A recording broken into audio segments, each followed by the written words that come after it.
Hello hello hello. Please be seated fast, जल्दी left side right side दोनों side, please be seated fast.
Okay,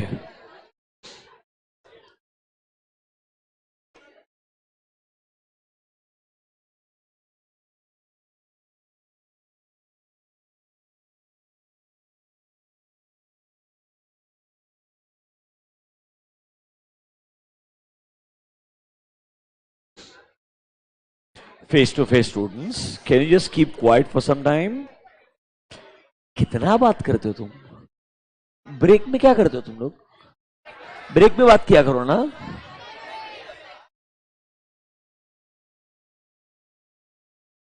और वैसे तुम first group से इतना बात कर चुके हो, अब क्या बचा क्या तुम्हारे पास बात करने के लिए? What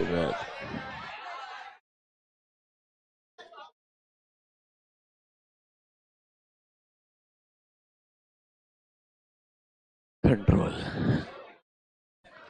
okay, good evening everyone.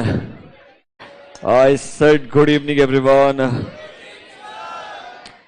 कल हमने स्ट्रेटेजिक मैनेजमेंट के लिमिटेशंस को डिस्कस किया था। Today will start with the advantages और इंपॉर्टेंस। नोटबुक में जाइए, गिवन नेक्स्ट हेडिंग। नोटबुक में जाइए, गिवन नेक्स्ट हेडिंग, इंपॉर्टेंस और नोटबुक में जाइए, गिवन नेक्स्ट हेडिंग, इंपॉर्टेंस और benefits of strategic management. Importance और benefits of strategic management for the organization. Importance or benefits of strategic management for the organization. Importance or benefits of strategic management for the organization.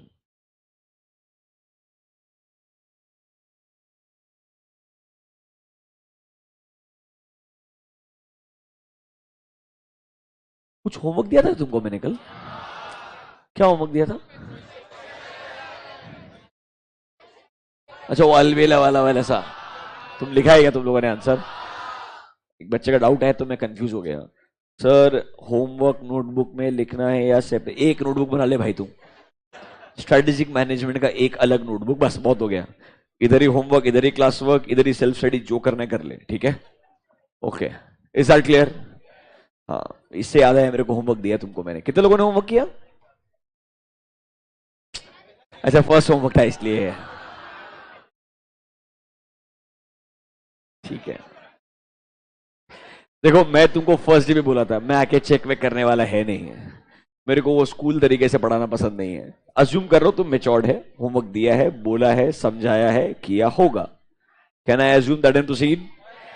चलिए, तो बच्चों कल हमने last discuss किया था कि भाई स्ट्रेटेजिक मैनेजमेंट का मीनिंग क्या है एंड कुछ लिमिटेशंस क्या है। आज थोड़ा सा पॉजिटिव साइड डिस्कस करेंगे that as a company if you are planning to use strategic management, तुमको फायदा क्या होने वाला है, how beneficial strategic management can be for a organisation. ये अच्छा चीज है, ये एक तरीके से आपको स्ट्रेटेजिक मैनेजमेंट का और बेहतर अंडरस्टैंडिंग देगा। अभी के लिए पहले एक बार रिवाइज करते हैं। स्ट्रेटेजिक मैनेजमेंट एक ऐसा प्रोसेस है जिससे हम हमारे करंट सिचुएशन को एनालाइज करके एक सही स्ट्रेटजी को चूज करते हैं, फिर उस स्ट्रेटजी को इंप्लीमेंट करने के बाद इवैल्यूएट करते हैं। मतलब कैन आई से कुछ नहीं तो स्ट्रेटेजिक मैनेजमेंट में आपको 3 स्टेप्स याद रहने चाहिए। Choosing a right strategy, trying to implement that strategy, and obviously you need to evaluate it. Is it working as you had originally planned or not? Generally right choice of strategy, उसे implement करना, उसे evaluate करना, ये bare minimum 3 steps होता है। जबकि मैं आपको ऑनेस्टली बोलता हूं, सही स्ट्रेटेजी चूज करने के लिए where you are and where you want to be, ये दोनों इक्वली इंपॉर्टेंट है। मतलब आपको अपने एग्जिस्टिंग सिचुएशन को एनालाइज करना चाहिए, अपने स्ट्रेंथ वीकनेसेस को आइडेंटिफाई करना चाहिए, फिर अपने लिए कुछ रियलिस्टिक गोल्स एंड ऑब्जेक्टिव्स बनाना चाहिए कि एग्जैक्टली क्या नंबर्स आप लोग एक्चुअली में अचीव करना चाहते हो, एंड देन अकॉर्डिंगली आपने सही स्ट्रेटजी चूज करना चाहिए। तो बोलने के लिए बोल देंगे, स्ट्रेटजी चूज करके डिजाइन कीजिए, उसे इंप्लीमेंट कीजिए, उसे इवैल्यूएट कीजिए, ये बिल्कुल बेसिक तरीके से डिफाइन करना हो गया। रियल लाइफ में स्ट्रेटजी तक आने के लिए अपने करंट सिचुएशन को एनालाइज करके अपने लिए रियलिस्टिक गोल्स एंड ऑब्जेक्टिव्स बनाना बहुत इंपॉर्टेंट है। उसके बिना आप सही स्ट्रेटजी को चूज भी नहीं कर पाएंगे। यही ओवरऑल प्रोसेस क्या कहलाता है हमारे लिए? स्ट्रेटेजिक मैनेजमेंट प्रोसेस कहलाता है। अब सर ये स्ट्रेटेजिक मैनेजमेंट का फायदा क्या होगा as a business? If you think about it, strategic management is forcing you कि आप एज अ बिजनेस खुद के ऊपर स्वॉट एनालिसिस लगाइए। मतलब वेयर आर वी, ये पता करने के लिए खुद के स्ट्रेंथ्स और वीकनेसेस ढूंढना पड़ेगा। उसके लिए आज हम कहां अच्छा कर रहे हैं, कहां हम लैक करते हैं, ये आइडेंटिफाई करना पड़ेगा। तो strategic management as a process will force you कि आप अपने बारे में एग्जिस्टिंग सिचुएशन को एनालाइज कीजिए। इससे फायदा क्या होगा? देखो, आपको ये अभी सिलेबस में नहीं पढ़ाएंगे। एक्चुअली में पहले कॉन्सेप्ट हुआ करता था जो एक्चुअली में काफी इंपॉर्टेंट है समझने के लिए। Hear me out for 1 minute, you will understand what I am trying to say. आपने स्वॉट एनालिसिस सुना है मेजॉरिटी लोगों ने। एक्चुअली में स्वॉट से आगे कॉन्सेप्ट होता है, उसको बोलते हैं टोज मैट्रिक्स। क्या बोलते हैं? Toes matrix. I just give you an example. मतलब स्ट्रेटेजिक मैनेजमेंट सही सेंस में अगर समझना है तो आपको कुछ चीजें पता होनी चाहिए। इसको हालांकि आपके सिलेबस से निकाल दिया है, बट 1 मिनट मेरा बात सुनिएगा। हम ना नॉर्मली, आपने अगर थोड़ा बहुत सुना होगा, एक एनालिसिस करते हैं दैट इज कॉल्ड एज स्वॉट। मतलब S is your strength, W is your weakness, O is your opportunity, T is your threat। इसमें ना बच्चों, जो स्ट्रेंथ एंड वीकनेस है ये दोनों इंटरनल होते हैं। क्या होते हैं? इंटरनल। मतलब एक ऑर्गेनाइजेशन को पता होता है कि वो कहां अच्छा है और कहां वो लैक करता है। एंड अपॉर्चुनिटी एंड थ्रेट ना एक्सटर्नल होते हैं। क्या होते हैं? एक्सटर्नल। मतलब हमारे ऑर्गेनाइजेशन के बाहर वाले फैक्टर्स हमारे लिए अपॉर्चुनिटी या थ्रेट क्रिएट करते हैं। Strength weakness is internal to a company. अच्छा सुनो, एक कंपनी ने खुद के स्ट्रेंथ को ढूंढ लिया, एक कंपनी ने खुद के वीकनेस को आइडेंटिफाई कर लिया, but is that sufficient? No. आपको यह भी पता होना चाहिए स्ट्रेंथ वीकनेस ढूंढने के बाद में करना क्या है। एक्चुअली में उसके बाद में मार्केट में किधर अपॉर्चुनिटी है वो आइडेंटिफाई करना चाहिए। और लेट्स से मैं जहां स्ट्रांग हूं वहीं अगर अपॉर्चुनिटी है तो एक्सप्लॉइट करने का मौका मिलेगा। जहां पर मैं स्ट्रांग हूं वहीं अगर मार्केट में अपॉर्चुनिटी है तो मुझे एक्सप्लॉइट करने का फायदा मिलेगा। लेट्स से मैं कहीं पर वीक हूं और वहीं मार्केट में अपॉर्चुनिटी है, तो प्रॉब्लम क्या होगा? मेरी वीकनेस किसी और का स्ट्रेंथ हो सकता है in terms of my competition. बराबर है कि नहीं है? तो उसके लिए स्ट्रेंथ प्लस अपॉर्चुनिटी फिट हो जाएगा, मेरे लिए वीकनेस प्लस अपॉर्चुनिटी एक बहुत सैड सिचुएशन बन जाएगा एज अ बिजनेस। इसीलिए बिजनेस कभी कभी ऐसे सिचुएशन में आता है जहां वो वीक होने के बावजूद भी कुछ टाइम तक शांत रहता है, बिकॉज वो वेट कर रहा है अगर मार्केट में अपॉर्चुनिटी होगा तो ही मैं अपने वीकनेस को स्ट्रेंथ में कन्वर्ट करूंगा। क्या करूंगा? अपने वीकनेस को स्ट्रेंथ में कन्वर्ट करूंगा। Let me give you a basic example, बिल्कुल सिंपल एग्जांपल, प्रोबेबली आप समझ जाएंगे। अभी आप लोग जब आर्टिकलशिप के लिए कोई ना कोई फर्म में अप्लाई करेंगे, सो जो आपके बड़े फर्म्स होते हैं ना, they are divided in departments. They are divided in departments. Like for example आपको पता चलेगा there is a audit department, there is a audit department. Audit department को भी अलग अलग लोग नाम बोलते हैं। कोई बोलेगा एक्सटर्नल ऑडिट डिपार्टमेंट, कोई बोलेगा अश्योरेंस डिपार्टमेंट। बट ऑडिट में भी इंटरनल ऑडिट डिपार्टमेंट अलग होता है एंड एक्सटर्नल ऑडिट डिपार्टमेंट अलग होता है। फिर आपको मिलेगा टैक्स डिपार्टमेंट। टैक्स के अंदर भी 2 कैटेगरीज होंगे, डायरेक्ट टैक्स और इनडायरेक्ट टैक्स। अच्छा, डायरेक्ट टैक्स में भी कैटेगरी हो सकती है। If you go to a firm like ईवा है जहां पे डीटी का भी बहुत वास्ट काम है, वो बोलेगा डायरेक्ट टैक्स भी कॉर्पोरेट्स के लिए कर रहे हैं या इंडिविजुअल्स के लिए कर रहे हैं। क्या कर रहे हैं? कॉर्पोरेट्स के लिए या इंडिविजुअल्स के लिए। Have you heard the word HNI, high net worth individuals? अब वो भी अपना अगर टैक्स फाइलिंग वगैरह के लिए हेल्प चाहिए तो ईवाई के पास जा सकता है और उसको 5-6 लाख रुपए 10 लाख रुपए का फीस पे कर सकता है एनुअली। मतलब ईवाई के पास में हाई नेटवर्थ इंडिविजुअल्स भी हो सकते हैं एंड कॉर्पोरेट्स भी हो सकते हैं। वो लोग ऐसे डिवाइड करके रखते हैं। You understanding my point?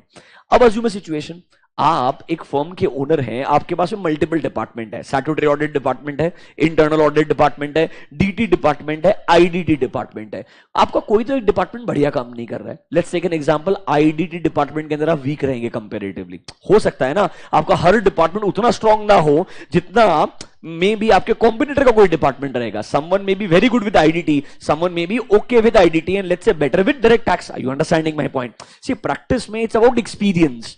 अब जितने अलग अलग टाइप्स ऑफ क्लाइंटल से डील करते हैं उतना आपका अच्छा एक्सपीरियंस होता है और एक्सपीरियंस आपको रेपुटेशन क्रिएट करता है मार्केट में एंड रेपुटेशन एक्सपीरियंस के बेसिस पे क्लाइंट ड्राइव किए जाते हैं। I hope you are understanding this. तो हो सकता है लेट्स से आप एक डिपार्टमेंट में लैक करते हैं बट आपको लगता है बाकी डिपार्टमेंट को आप अच्छा कंट्रोल करते हैं, बट आपको लगता है आईडीटी के अंदर, I am talking about 6-7 years back, कोई मेजर चेंजेस अभी तक नहीं आ रहे हैं। फिर let's say people get to know suddenly there is a new revolutionary change in the form of GST coming into picture.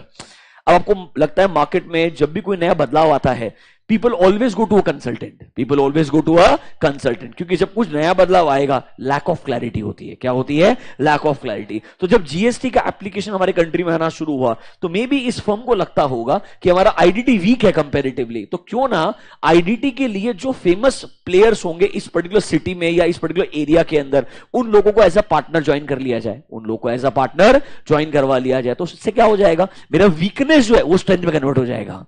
मेरा जो वीकनेस जो है वो किस में कन्वर्ट हो जाएगा? स्ट्रेंथ में। बट मैं तब करूंगा जब मार्केट में अपॉर्चुनिटी है। जब मार्केट में क्या है? अपॉर्चुनिटी, कुछ नया पैसा कमाने का मौका रहेगा तब मैं इतना एफर्ट डालूंगा ना। अगर मार्केट में अपॉर्चुनिटी नहीं है तो मैं इतना एफर्ट क्यों लूंगा अपने किसी भी बिजनेस के एक डिपार्टमेंट के लिए, एक डिवीजन के लिए? तो बिजनेसेस ना बहुत सोच समझ के स्ट्रेटेजाइज करते हैं। कभी कभी वो कुछ कुछ बिजनेसेस को होल्ड पे रख देते हैं, कभी कभी कुछ बिजनेसेस में एक्सेसिवली एक्सपेंशन का प्लानिंग करते हैं। ये प्योरली डिपेंडेंट होता है किस इंडस्ट्री में मार्केट में कितना अपॉर्चुनिटी है एंड किस इंडस्ट्री में मार्केट में कितना थ्रेट है। मतलब बच्चों कैन वी से आपका जो strength and weakness internal element है इसको हम कनेक्ट करना चाहेंगे। Best possible situation will be SO, that is called as strength plus opportunity. जहां पर आप स्ट्रांग है वही मार्केट में अगर अपॉर्चुनिटी है तो आपके लिए बेस्ट पॉसिबल पोजीशन हो गया। अरे हाँ या ना? लेट्स से वहीं पर अगर मैं वीक हूं तो कहना इसे मैं वीकनेस को स्ट्रेंथ में कन्वर्ट करना चाहूंगा। मैं क्या करना चाहूंगा? वीकनेस को स्ट्रेंथ में। यह आसान होता है क्योंकि स्ट्रेंथ वीकनेस इंटरनल है। क्योंकि स्ट्रेंथ वीकनेस क्या है? इंटरनल है। आप खुद को बदल सकते हैं, नए लोगों को लेके आ सकते हैं, छोटा कोई एक आध बिजनेस को अक्वायर कर सकते हैं। Converting your weakness into strength is not that difficult, but converting a threat into opportunity is very difficult. Why? Because opportunity and threat are external factors. वो पॉलिटिकल फैक्टर से ड्राइव होते हैं, economic factor से drive होते हैं, वो आप आसानी से बदल नहीं सकते हैं। इसीलिए लोग ऐसा बोलते हैं इंटरनल एक्सटर्नल दोनों फैक्टर्स पता होने चाहिए। तो कहना इसे स्ट्रेटेजिक मैनेजमेंट आपको फोर्स करेगा कि आप अपने बिजनेस के बारे में स्ट्रेंथ्स को ढूंढें, वीकनेसेस को ढूंढें, अपॉर्चुनिटी को आइडेंटिफाई करें ताकि इन अपॉर्चुनिटीज को आप क्या कर पाए? एक्सप्लॉइट कर पाए। और ऑब्वियसली जो मार्केट में थ्रेट्स आने वाले हैं उनसे अपने आप को क्या कर पाए? डिफेंड कर पाए। तो स्ट्रेटेजिक मैनेजमेंट एक लॉजिकल फ्रेमवर्क देगा जिससे आपका ये डिसीजन मेकिंग क्या हो जाएगा? आसान हो जाएगा। I hope you are understanding this. देखो देयर आर टू वेज बेटा। एक होता है strategising is purely gut feeling के बेसिस पे। I like this business idea, let's go ahead. But this is not number driven. This is not number driven. This is basically your judgment. मेरे को ठीक लग रहा है ये नया प्रोडक्ट ला करके बेचना चाहिए। ट्रायल एंड एरर मेथड हो गया। कौन सा मेथड हो गया? बिजनेस में बहुत बार ये मेथड चलता है, बिजनेस में बहुत बार ये मेथड चलता है। इसीलिए जो बिजनेस ओनर है उसके एक्सपीरियंस को वैल्यूएबल माना जाता है। क्या माना जाता है? वैल्यूएबल। उसने दुनिया देखी है, उसे मालूम है इस दुनिया में क्या नया प्रोडक्ट बिक सकता है, वो अपने एक्सपीरियंस के बेसिस पे नया प्रोडक्ट लेकर के आ सकता है। दूसरा तरीका होता है जहां पे बिजनेस ओनर खुद इन्वॉल्व नहीं है बट बिजनेस ओनर के बिहाफ पे कुछ एग्जीक्यूटिव्स काम कर रहे हैं। क्या काम कर रहे हैं? कुछ एग्जीक्यूटिव्स। Think about this. क्या एप्पल के one of the founders is he और she running Apple today? No. Rather कोई भी फाउंडर एसोसिएटेड भी नहीं है। उनके बच्चे एसोसिएटेड है क्या बिजनेस से? नहीं ना। डोंट यू थिंक एप्पल का जो current CEO and the board है वो कंप्लीटली अनरिलेटेड है from the founders? Can I say it's a experienced set of people running the business? Do you agree with me or not?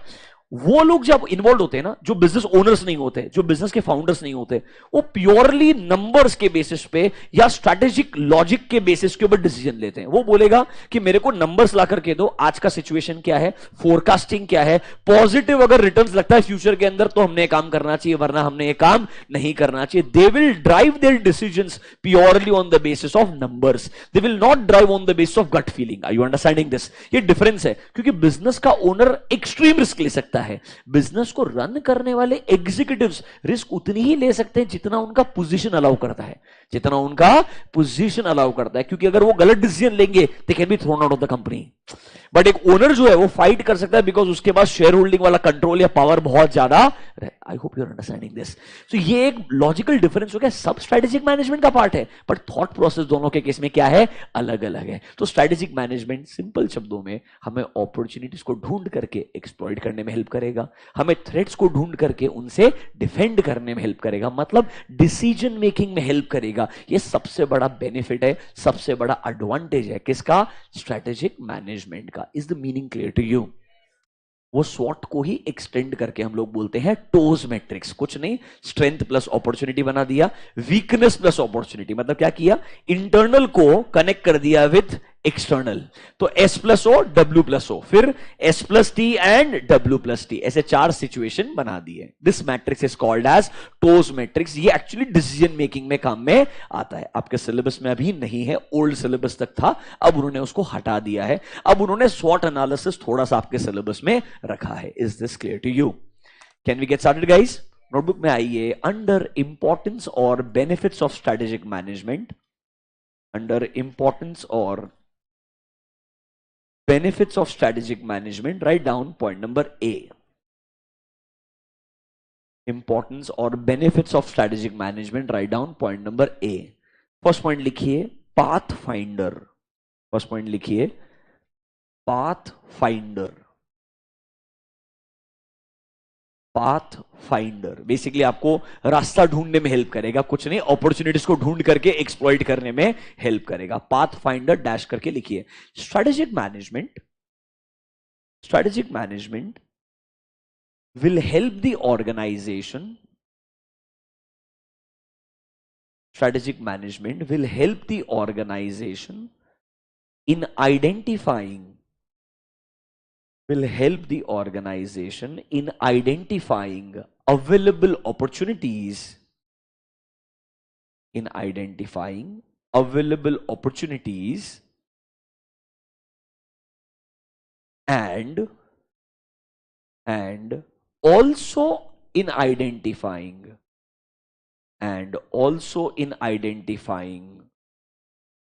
ways and means, and also in identifying ways and means, MEANS, means मतलब रास्ते, ways and means to exploit these opportunities, ways and means to exploit these opportunities। मतलब ये आपको opportunities ढूंढने में help करेगा and उन opportunities को अच्छे से एक्सप्लॉइट करने के जो तरीके हैं वो ढूंढने के अंदर भी हेल्प करेगा। मतलब bottom line, it will act as a path finder. ये आपके बिजनेस को रास्ता ढूंढ करके बढ़िया से उन अपॉर्चुनिटीज को मैक्सिमाइज करने में आपको हेल्प करेगा। This is your advantage number 1। Can I say opportunity से उसने कनेक्ट कर दिया word path finder. Is point number 1 clear to you? Write down advantage और benefit number 2। Strategic management will act as a corporate defense. Strategic management will act as a corporate defense. Will act as a corporate defense. Have you heard this word? Corporate defense mechanism. Corporate मतलब planned होता है यहाँ पे. This is not the corporate we are understanding. ये क्या बोलता है? एक बिजनेस को ना डर लगता है, act as a corporate defense. सुनिए 2 मिनट के लिए। एक बिजनेस को डर लगता है कि यार अगर हम बहुत अच्छा काम करेंगे तब भी एक डर है, कोई दूसरा कॉम्पिटिटर आकर के मार्केट में ऐसा अप्रोच फॉलो कर सकता है जिससे हमारा अच्छा पोजीशन खराब हो जाएगा। अब एक बात सोचिए, ट्विटर ने क्या गलत किया था? Twitter was doing everything fine. You're understanding this? Suddenly someone came with a strong balance sheet or maybe with a good market value, I would say, balance sheet भी नहीं, उसने बोला मेरे को आगे तुम्हारा धंधा परचेस करने का है। Don't think it was a hostile take over? Have you got a hostile take over कि मेरे को अक्वायर करने का at any cost? Are you understanding this? मतलब उस केस में एक बिजनेस कभी कभी अगर सोचेगा शायद मैं इंडिपेंडेंटली बेहतर रन कर सकता हूं, but it's just that my certain shareholders are being forced to exit. Are you understanding this? So indirectly the control over the company is shifting towards someone else. तो एक बिजनेस हमेशा ये सोच के चलता है, हो सकता है कुछ स्ट्रेटेजीज बराबर से काम करेगी तब भी हमारे लिए नया थ्रेट आ सकता है, कुछ चीजें बराबर से काम नहीं कर रही है तब तो थ्रेट हमारे लिए ऑलरेडी एग्जिस्ट करता ही है। तो सर स्ट्रेटेजिक मैनेजमेंट आपको हेल्प करेगा कि आप कैसे बिजनेस के अराउंड एक कॉर्पोरेट डिफेंस मैकेनिज्म, मतलब प्लान्ड डिफेंस मैकेनिज्म बना सकते हो कि फ्यूचर में कोई थ्रेट्स आ भी जाए उससे आप अपने आप को कैसे प्रिवेंट करेंगे, अपने आप को कैसे विथहोल्ड करेंगे। इस प्रोसेस के लिए भी आपको जो बेनिफिशियल चीज रहेगा that is called as strategic management. अब सर आपने कभी पॉइजन पिल सुना है क्या? Poison pill, it's a strategy, never heard of it? क्या बात कर रहे हो यार, ट्विटर के केस में ये एक्टिवेट हुआ था। सो इट्स बेसिकली, सुनिए सिर्फ रेफरेंस के लिए बोलता हूं, जो टाइम मिलेगा पढ़ लीजिएगा, मेरे को इतना डिटेल में जाने की जरूरत नहीं है। Just imagine you are running a social media business, you are Twitter. अगर आपको कोई सामने वाला अग्रेसिवली एक्वायर करने के लिए आ रहा है और लेट्स से मुझे बिजनेस बेचना नहीं है या बेचना है तो मुझे लगता है सामने वाले के अग्रेशन की वजह से बहुत लोअर वैल्यू पे नहीं बेचना है, तो आई वुड वॉन्ट कि मतलब मेरा बार्गेनिंग पावर बना रहे। क्या बना रहे? मेरा बार्गेनिंग पावर। अब सर उसके लिए मुझे क्या चाहिए? जो एग्जिस्टिंग इन्वेस्टर्स है they should have a super power, they should have a super power कि कोई नया बंदा आकर के स्टेक खरीदता भी है फॉर एग्जांपल, तब भी प्रोपोर्शनेटली एग्जिस्टिंग इन्वेस्टर्स के पास में एक राइट रहेगा that they can increase the stake along with the voting power faster than the new investor। मतलब नया इन्वेस्टर आकर के पैसा डालेगा वोटिंग पावर के थ्रू, मतलब स्टेक परचेस करे तो वोटिंग पावर भी शिफ्ट होगा।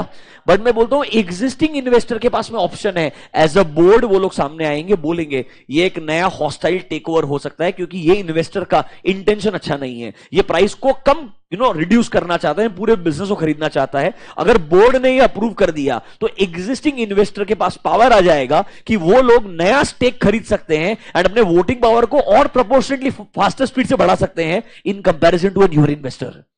This power will be within the company, but this will be exercised only when there is a extreme situation. This was done in case of Twitter. जब हमको लगा कि for example सामने वाला, I am talking about Elon Musk, I hope you know that right, ये literally put a sink in the Twitter's office, I hope you know that right, you know the entire fiasco, तुमको मालूम है ना? तुमको नहीं पता ऐसा लग रहा है। He acquired Twitter and then he entered the Twitter head office with a sink, saying that I acquired this. You're understanding my point? It was complete aggression. And when this all started, and he, मतलब, threatened them, I will buy you out. एक होता है I want to buy, I'll buy you out. You're understanding this? सामने वाला तुमको aggressively बोल रहा है मैं तुम्हें खरीद करके उसके बाद जो कर रहा है वो करेगा। Are you understanding that? उसने एग्जिस्टिंग बहुत सारे लोगों को सैक भी कर दिया इमीडिएटली। सो कैन आई से इट वाज क्लियर? अब एक उल्टा चीज सोचिए, जिन्होंने बिजनेस को बनाया है, इतने साल तक रन किया है, आपके पास जो पहले 100 एम्प्लॉइज रहेंगे, डोंट यू थिंक उनका हक बनता आपके बिजनेस के ऊपर? सडनली कोई नया बंदा आकर के अक्वायर करता है और आपके पहले 100 एम्प्लॉइज में से 90 लोग को बोलता है गेट आउट, तो आपने एज अ ऑर्गेनाइजेशन अपने आप को रोका किधर है, प्रिजर्व किधर किया? You understanding this?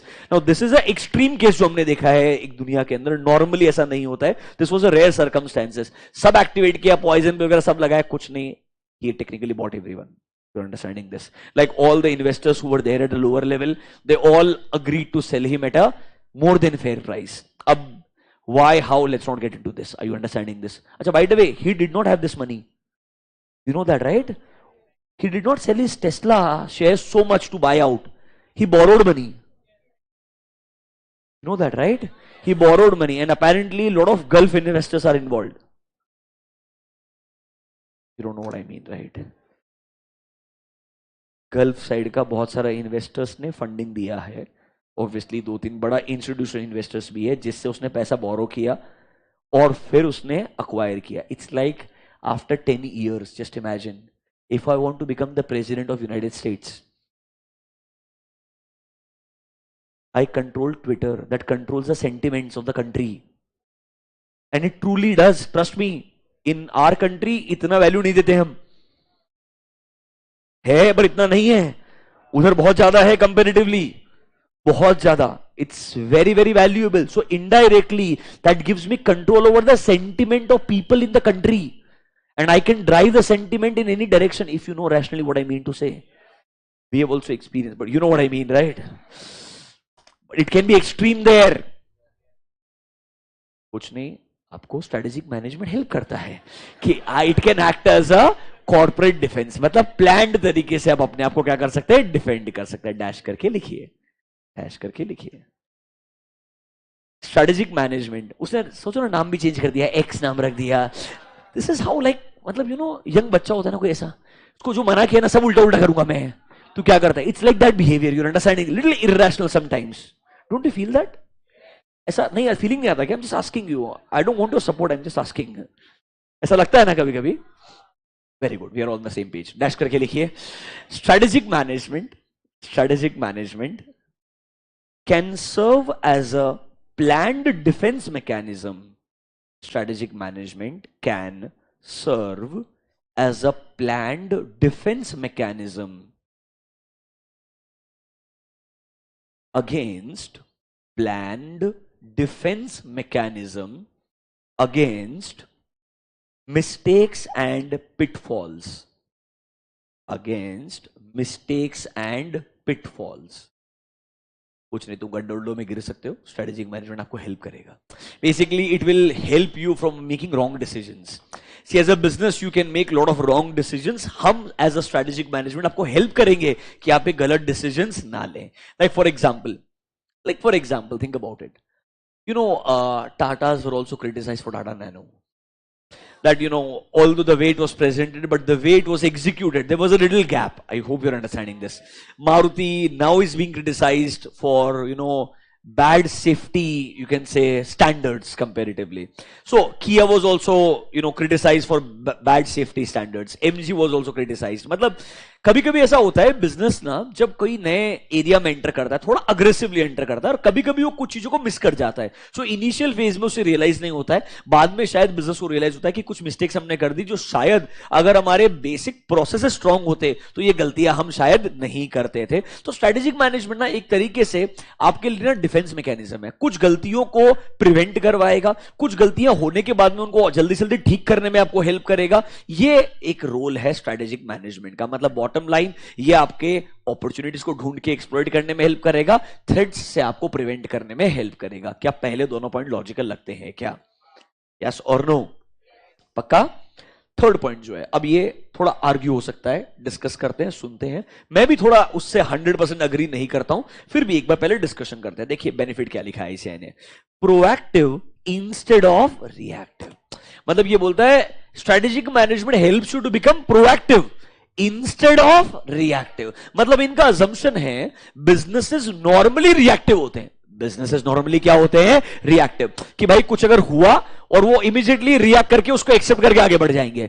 मतलब वो थोड़ा सा प्रिडिक्ट करना नहीं चाहते हैं फ्यूचर को, थोड़ा एनालिसिस कम करना चाहते हैं. मतलब जनरली वो अपने डेस्टिनी को कंट्रोल नहीं करना चाहते हैं. मतलब प्रोएक्टिव रिस्पॉन्स कम होता है, रिएक्टिव रिस्पॉन्स ज्यादा होता है. तो ये बोल रहा है स्ट्रेटेजिक मैनेजमेंट आपको हेल्प करेगा कि आप प्रोएक्टिव बनो इंस्टेड ऑफ रिएक्टिव. एक्चुअली ऐसा नहीं होना चाहिए क्या? Proactive instead of only reactive. Instead of only reactive. See आपको रिएक्टिव भी होना चाहिए. याद करो, strategy is a combination of partly proactive and partly reactive. यहां वो भूल जाता है, यहां वो इनडायरेक्टली बोलेगा आप लोग आज तक सिर्फ रिएक्टिव थे, एनवायरमेंट बदल रहा है, चुपचाप एक्सेप्ट करते थे, आगे बढ़ते थे. आप लोग एनवायरमेंट को बदलने के बारे में नहीं सोचते थे, आप एनवायरमेंट को या फोरकास्ट करके प्रिडिक्ट करने के बारे में नहीं सोचते थे. मतलब आप as a business mere spectators थे. क्या थे?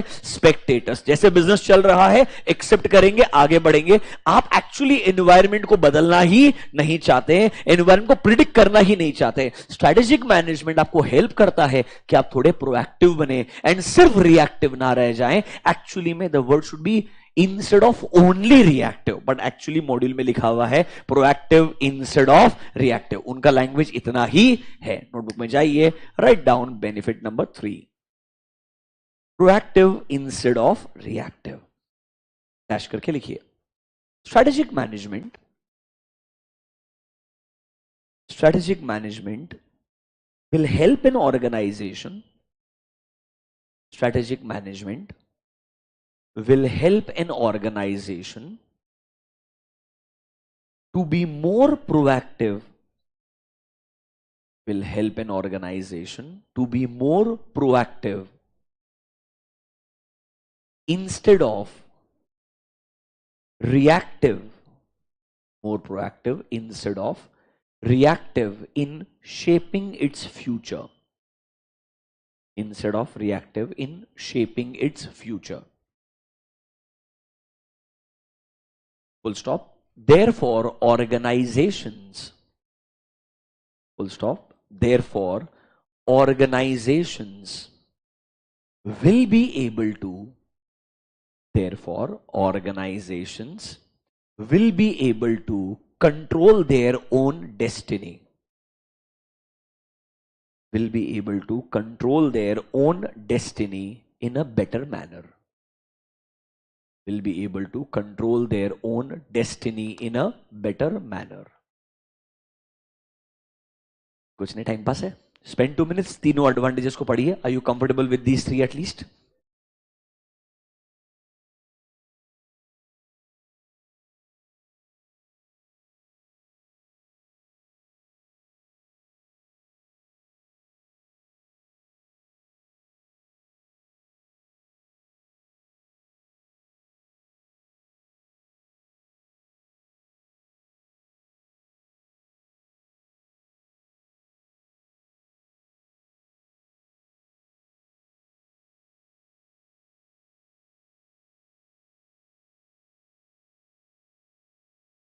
कुछ नहीं, एक पॉइंट अपॉर्चुनिटी पे है, एक थ्रेट पे है, और एक बोलता है proactive instead of being only reactive. कहना ऐसे, अगर अभी तक के जो पॉइंट्स आपने सोचे होंगे उनसे आप हेडिंग बिल्ड कर सकते हो. एकदम लैंग्वेज लॉजिकल लग रहा है, कोई दिक्कत नहीं है यहाँ पे. सी, कुछ कुछ जगह पे ऐसा होगा कि language will become very tricky, otherwise at majority places it's going to be pretty straight forward. Are you comfortable with these 3 point guys? अगला वाला पॉइंट एक्चुअली में अच्छा है और हमने ये डिस्कस भी किया है. याद है क्या? हमने स्ट्रेटेजिक मैनेजमेंट के 2 ऑब्जेक्टिव पढ़े थे. क्या पता तुमको? एक दिन पहले पढ़े थे ना, भूल जाओगे. जाओ जो नोटबुक के अंदर जाओ, शाबाश. Read the meaning of strategic management, read 2 objectives. कोई चांस नहीं है याद रहने के. Will it help you to create and achieve competitive advantage? वही तो एक ऑब्जेक्टिव था. And it will help the business to navigate in the changes in the business environment. जब एनवायरमेंट बदलते रहेगा तो बिजनेस उसको आसानी से नेविगेट कर पाएगा, एक्सेप्ट करते हुए आगे बढ़ते जाएगा. 2 ऑब्जेक्टिव लिखाए थे कि नहीं लिखाए थे? एक्चुअली जो पहला वाला था वो सबसे इंपॉर्टेंट था. यहां वापस वही बात आने वाला है. Here me out. Strategic management आपको हेल्प करेगा इन डेवलपिंग कोर कॉम्पिटेंसीज. 2 वर्ड है बच्चों.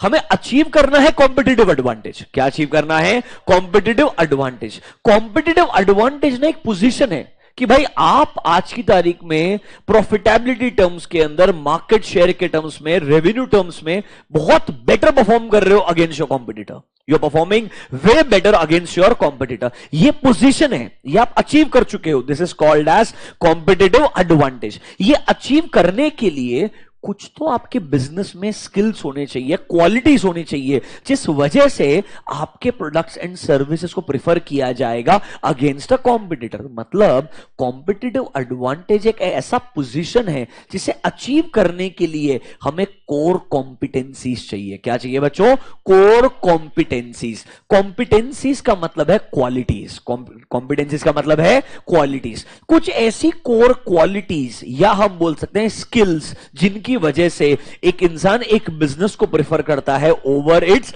कॉम्पिटिटर. तो आपको ये कोर कॉम्पिटेंसी ना बिल्ड करना पड़ता है. क्या करना पड़ता है? Build. Now how to build a core competency आगे चैप्टर नंबर 2 एंड 3 के अंदर आने वाला है. बट उसके लिए अल्टीमेटली कौन सा प्रोसेस हेल्प कर रहा है? Strategic management. तो स्ट्रेटेजिक मैनेजमेंट मुझे कोर कॉम्पिटेंसीज बिल्ड करने में हेल्प करेगा, जिससे अल्टीमेटली मैं क्या अचीव कर पाऊंगा? Competitive advantage.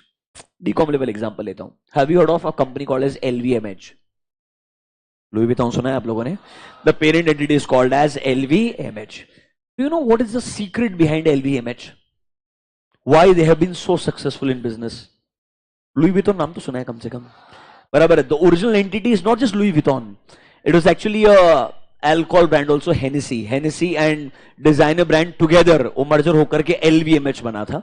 ना अभी के लिए उस पूरा LVMH ग्रुप का कुछ तो सीक्रेट रहेगा ना. Anyone at the back? Perfect. Only one thing.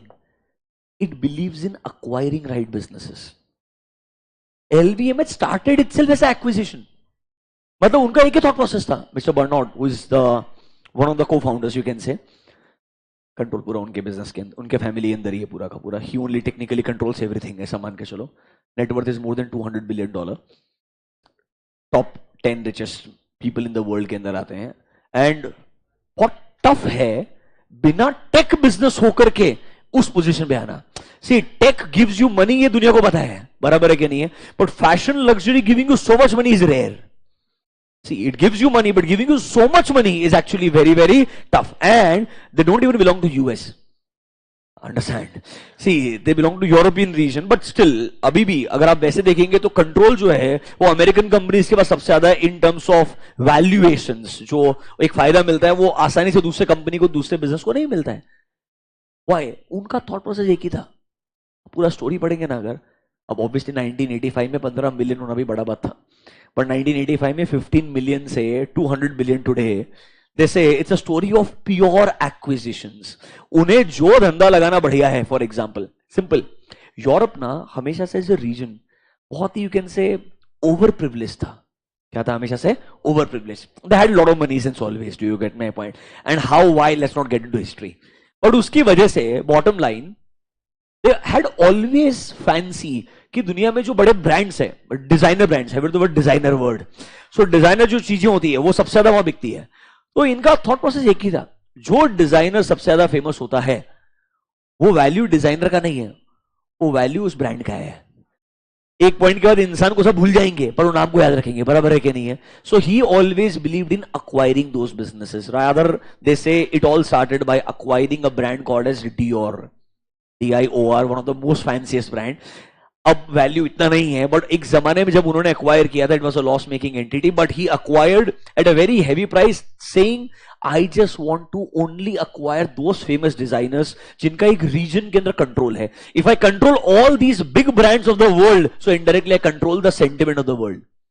Indirectly I control the sentiment of the world. तो जितने भी दुनिया के सबसे बड़े बड़े ब्रांड्स बिल्ड होते गए इंडिविजुअल लेवल पे, LVMH just kept on acquiring. Pure simple model, खुद से नया करने के लिए जाने का जरूरत ही नहीं है. सिंपल चीज है, जो धंधा बढ़िया चल रहा है उसे बस अक्वायर करना. All those businesses which are individual driven, all those businesses which are individual driven, because they are easy to acquire, because they are easy to acquire. Think about it, 5-6 years back, what is RIL doing in India?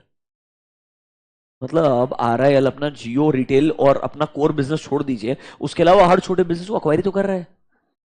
Bottom line, they also realize कि आप खुद से कितना brand build करेंगे, इसके बजाय जो already build है, जो ऑलरेडी अप एंड रनिंग है, उसे खरीदना कंपेरेटिवली आसान है. एंड फिर अपने एक्सपर्टीज को यूज करते हुए उसे एक्सप्लॉइट करना चाहिए. सो LVMH knew if they acquire right brands, mostly European region के अंदर, they will be able to sell these brands in a country like US and Japan.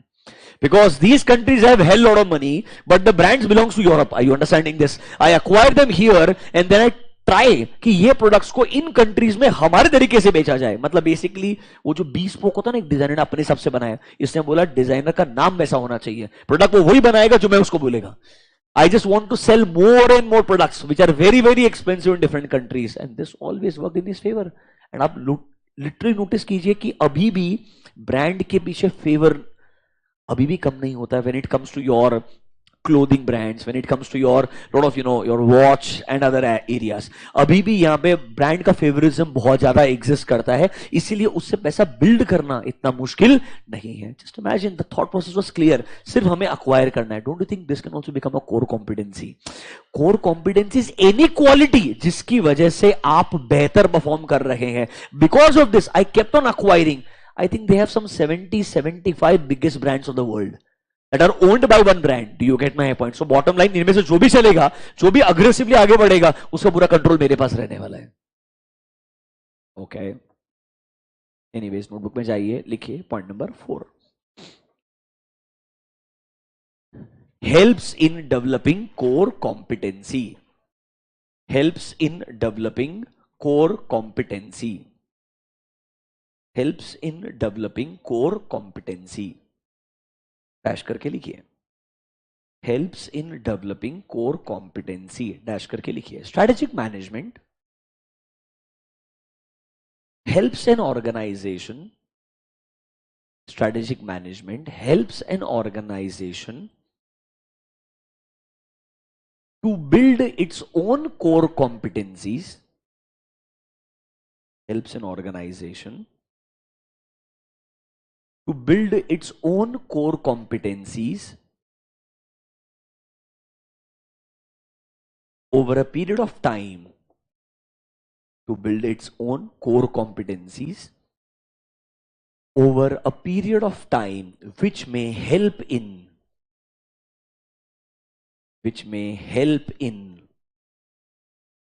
achieving competitive advantage, which may help in achieving competitive advantage। मतलब core competencies build की जाएगी, इससे एक position आप achieve कर पाओगे, जो पोजीशन क्या कहलाएगा, कॉम्पिटेटिव एडवांटेज। आगे जाके आपको कोर कॉम्पिटेंसीज के पीछे भी रीजन बताएंगे। I told two names, Gary Hamel and C K Prahalad, I think 2 days back also I told you. उन्होंने सिर्फ रिसर्च इसी थॉट प्रोसेस भी किया है कि कोर कॉम्पिटेंसी एक क्वालिटी होती है किसी कंपनी का, या बहुत सारे क्वालिटी का कॉम्बिनेशन होता है। फिर उस थ्योरी के बेसिस पे उन्होंने कोर कॉम्पिटेंसी का कॉन्सेप्ट बिल्ड किया। फिर उन्होंने कुछ स्टेप्स बना के दिए कि कैसे कंपनी खुद का कोर कॉम्पिटेंसी बना सकता है। और अगर कोर कॉम्पिटेंसी बनाया तो अल्टीमेटली जो आपका स्ट्रेटेजिक मैनेजमेंट का मेन ऑब्जेक्टिव है, कौन सा, टू अचीव कॉम्पिटेटिव एडवांटेज, वो पोजीशन आप क्या कर पाएंगे बच्चों, अचीव कर पाएंगे। टू अचीव दैट आपको अल्टीमेटली कोर कॉम्पिटेंसीज को बिल्ड करना पड़ता है। उसके लिए हमें अल्टीमेटली क्या चाहिए, स्ट्रेटेजिक, मतलब कहना इसे strategic management in itself is a way to achieve its objective.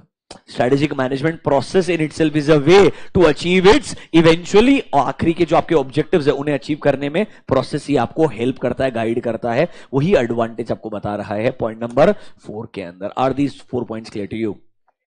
पक्का? अब एक बहुत टाइम पास का पॉइंट्स है, ये मैंने लिखाना नहीं चाहता। Read this point first. Sir environment dynamic है, कितने साल तक बिजनेस चल पाएगा? अगर आप चाहते हैं बिजनेस चलता रहे चलता रहे चलता रहे, तो अल्टीमेटली आपने क्या यूज करना चाहिए, स्ट्रेटेजिक मैनेजमेंट। टाइम पास एक सिंगल सेंटेंस लिख के उड़ा दो। Write down point number 5। Strategic management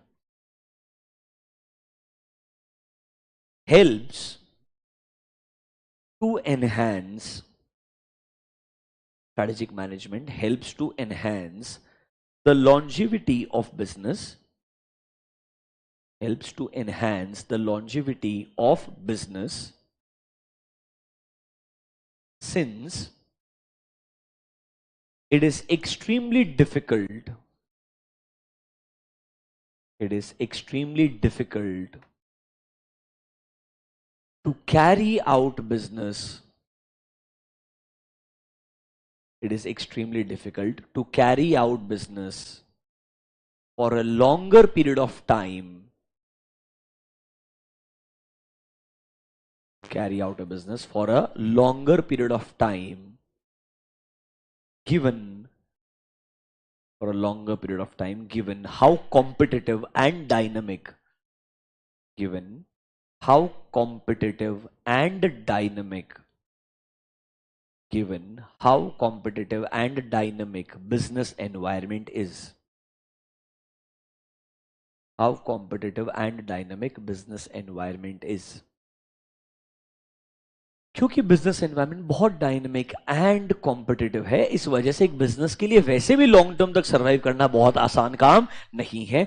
इसीलिए स्ट्रेटेजिक मैनेजमेंट शायद आपको कहीं कंपेरेटिव टर्म्स के अंदर कई साल ज्यादा चलने में हेल्प करेगा। लाइक फॉर एग्जांपल, आज का इंटरेस्टिंग फैक्ट था, I did not get time to read more, but आज एसबीआई बहुत भागा, बराबर है कि नहीं? सो टेक्निकली आज आई थिंक आईसीआईसीआई बैंक, जो one of the most favoured private bank था, इन टर्म्स ऑफ वैल्यू ऐसा लग रहा है कि SBI is trying to finally cross the best private bank of our country, that is ICICI Bank. HDFC lost its charm already 3.5 years back. You know that, right? There was a merger of HDFC and HDFC Bank, and you know after that they technically lost its charm. The reason being उनको लगा कि ये इतना बड़ा business हो जाएगा मर्ज होने के बाद में कि इसको आसान नहीं होगा रन करना। इंडिविजुअली जब एचडीएफसी अलग था और HDFC bank, you know there were two different entities, एक एनबीएफसी और एक बैंक, बराबर है कि नहीं है? जब वो इंडिविजुअल थे तो एचडीएफसी बैंक बहुत प्रीमियम वैल्यूएशन कमांड करता था और एचडीएफसी भी इंडिविजुअली प्रीमियम वैल्यूएशन कमांड करता था। मर्जर के बाद में लोगों को लगा कि पोस्ट मर्जर सिनर्जी आने में, सिनर्जी मतलब बेनिफिट, पोस्ट मर्जर सिनर्जी आने में समय लगेगा, बिकॉज मिसमैनेजमेंट होने का प्रोबेबिलिटी बहुत ज्यादा है, क्योंकि आप बहुत बड़े स्केल के दो बिजनेसेस को मर्ज करने के लिए जा रहे हो। Are you understanding this? That is when ICICI bank started you know catching up और थोड़ा आगे बढ़ना शुरू हो गया। फाइनली ऐसा मेरे को लगता है 7-8 साल पहले जो एसबीआई बैंक को सुधारना शुरू किया था, I think almost 8 years back, 2016 मेरे हिसाब से इज द राइट टाइम जब एसबीआई बैंक ने अपने आप को इंप्रूव करना शुरू किया था। वहां से लेके 2024 फाइनली ये लेवल आया कि एसबीआई अब लगता है महंगा है। आई am talking about the stock price. Otherwise बहुत सालों तक हमेशा से एसबीआई सस्ता था और लोग बोलते थे सस्ता ही रहेगा क्योंकि पीएसयू है। अरे ये सस्ता था, हर किसी को मालूम था, पर हर किसी को सस्ता ही रहेगा क्योंकि ये प्राइवेट बैंक नहीं है, ये क्या है? पीएसयू स्टॉक है। I hope you are understanding this. अब वो बोलते नहीं नहीं पीएसयू तो क्या हुआ, एसबीआई है। कैन आई से the thought process is changing eventually. Obviously 8 साल का प्रोसेस है यार, मतलब ये कोई ओवरनाइट ऐसा नहीं हुआ कि 1 साल में सब बदल गया है। They started you know having better control since 2016, business model improve किया उन्होंने, अपना वो जो इमेज था लंच टाइम में सोने का, you know what I mean right, extra lunch time वाला, कितना उन्होंने रीबिल्डिंग किया थॉट प्रोसेस को, टेक वाइज थोड़ा अपने आप को इंप्रूव करने का ट्राई किया, you know what I mean right. फिर कभी कभी गवर्नमेंट उनके लिए नए हर्डल लेके आता है, छोटे छोटे बैंक है मर्ज कर दो एसबीआई के अंदर, कुछ समझ में आता सब एसबीआई को काम दे दो, यस बैंक डूब रहा है एसबीआई को काम दे दो, मतलब you know what I mean right. So SBI को ऐसा रेस्पॉन्सिबिलिटी भी मिलते रहता था जो उसको चाहिए ही नहीं था बेचारे को, मतलब इनडायरेक्टली आपने उसको बर्डन भी तो रखा है इनडायरेक्टली, इस वजह से ओवरऑल उसको ये पीरियड लगा। But you need to be proud of this कि इंडिया का पीएसयू स्टॉक इतना अच्छा कर रहा है, it's nice. Anyways doesn't matter, do you understand point number 5? Is that clear to you? Let's read one last point, discuss करते हैं, सिर्फ एक सेंटेंस लिख करके क्लोज कर देंगे। आइए read point number B, provides framework for decision making. ये point number B and F दोनों सिमिलर साउंड करेंगे, इसे दोनों को कंबाइन करके एक लॉजिकल सेंटेंस लिख देंगे। देखो घबराओ मत, एग्जाम के लिए मैक्सिमम 5 मार्क का क्वेश्चन है और आईसीआई बहुत स्मार्ट है, 5 मार्क मतलब 5 point. You are understanding this? मतलब आईसीआई का चेकिंग वैसा ही है, आप बिल्कुल घबराओ मत। तो आपके पास 5 पॉइंट हो गए, आपका आंसर तो हो गया खत्म। अब अगले 2 पॉइंट है, दोनों को समझ लेते 2 मिनट के लिए, पर एक पॉइंट अच्छा अप्रोच तरीके से लिख सकते हैं। देखिए क्या बोलता है sir, when we talk about strategic management, हर बिजनेस को लगता है यार, और बिजनेस के ओनर को तो ये लगता होगा कि मेरा जो स्ट्रेटेजी वो बेस्ट स्ट्रेटेजी है। Do you agree with me और नॉट? वो बेस्ट नहीं है, ये तो इवेंचुअली जब रिजल्ट आता तो पता चलता है। Let's say after 3 quarters 4 quarters जब आपका स्ट्रेटेजी वर्क नहीं कर रहा है, एक्सपेक्टेड रिजल्ट नहीं आ रहे, तभी आपको बुरा लगेगा ना यार। उसके पहले तक तो हर बिजनेस ओनर को लगेगा ना मेरा strategy best strategy. Do you agree with me और नॉट? तो कैन आई से स्ट्रेटेजिक मैनेजमेंट एक ऐसा ना सिस्टमैटिक तरीका है जो आपको ऑन पेपर फोर्स करता है। वी बिलीव कि तुम्हारा गट फीलिंग सही है, पर तुम एक काम करो, ऑन पेपर लिखो तुम्हारे स्ट्रेंथ क्या है, ऑन पेपर लिखो तुम्हारी वीकनेस क्या है, ऑन पेपर लिखो तुम्हारे पास मार्केट में अपॉर्चुनिटी क्या है, फिर तुम मुझे बोलो तुम्हारा यही स्ट्रेटजी सही स्ट्रेटजी क्यों है।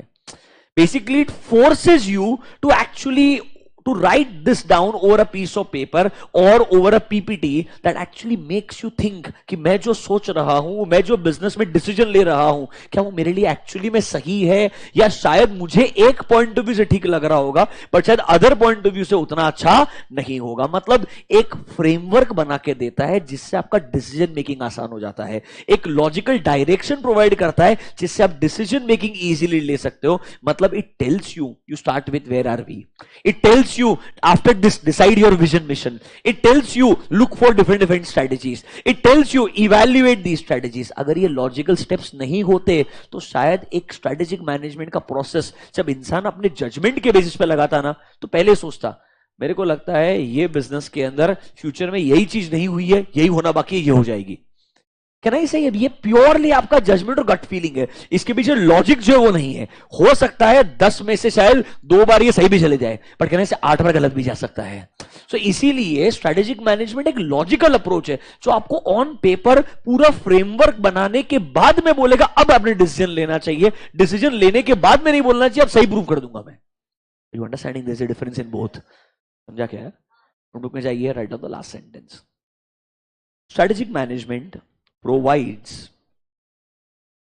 strategic management provides a logical framework strategic management provides a logical framework for all major business decisions. Logical framework for all major business decisions. In other words, all major business decisions. In other words, it gives a direction to the company. It gives a direction to the company to move ahead. It gives a direction to the company to move ahead. दोनों point को हमने मर्ज करके एक logical sentence लिख दिया है. ये मेरे हिसाब से आखिरी बेनिफिट या एडवांटेज है. किसका? स्ट्रेटेजिक मैनेजमेंट का. अब एक काम कीजिए, अब हमने मॉड्यूल्स में आई है पेज नंबर 1.5. एक दो सेंटेंसेस आपको रीड करवाता हूं जो आपके क्वेश्चन में आईसीआई इंक्लूड कर सकता है. घुमा फिरा करके पूछेगा इंपॉर्टेंस या बेनिफिट से, बट वो क्वेश्चन फ्रेमिंग किस तरीके से कर सकता है वो मैं आपको हेल्प करता हूं. Come to page number 1.5. Are you there? Sad हो गए यार तुम. 6:30 होते तुम्हारा हालत खराब हो गया ऑलरेडी. कल 7:30. ओ मेरे को पता ही नहीं था. तो मैं कुछ दिन पहले बोला था, तुम मेरा बात सुनते नहीं हो. बस प्रॉब्लम ये है. कोई बात नहीं, इट्स ओके. मैं कुछ नहीं किया. मैं तुमको एक बात बोलूं क्या, मैं वो एकदम डिसिप्लिन बच्चा है. मैं मेरा टाइम अगर डिफाइन कर दिया ना, मेरा फिक्स है सब कुछ. You know what I mean. मैं वो डिसाइड करने से पहले 50 बार सोच लेगा, पर एक बार मैंने बोल दिया बस बात खत्म. उसके बाद मैं चेंज नहीं करता है. हाँ, कभी कभी चेंज करना पड़ता है, but in general obviously things में not go as you had expected. Your strategy may hit a stone wall. You need to be a little bit reactive in nature also. हो सकता है कि नहीं हो सकता है. Generally it, समझा ना, reactive approach बताया. Generally it won't happen. अगर हर दिन होए तो फिर ये strategic management नहीं है. समझ रहा है क्या मेरा बात? फिर तुम कुछ भी कर रहे हो. चलो अभी के लिए importance of strategic management. Just read a sentence. Come to page number 1.5. Read point number 3. 1 and 2 time pass है, वो कुछ तो स्टोरी टेलिंग कर रहा है फालतू का. थर्ड पॉइंट पढ़ो. Are you there?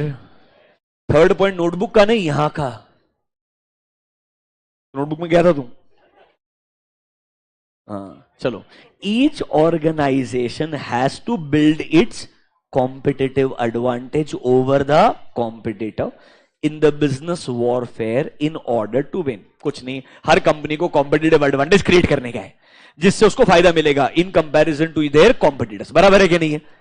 This can be done only by following the process of strategic. तो एग्जाम में कहानी लिखेगा, you are being hired as a business adviser, consultant, director, कुछ तो बनाएगा आपको.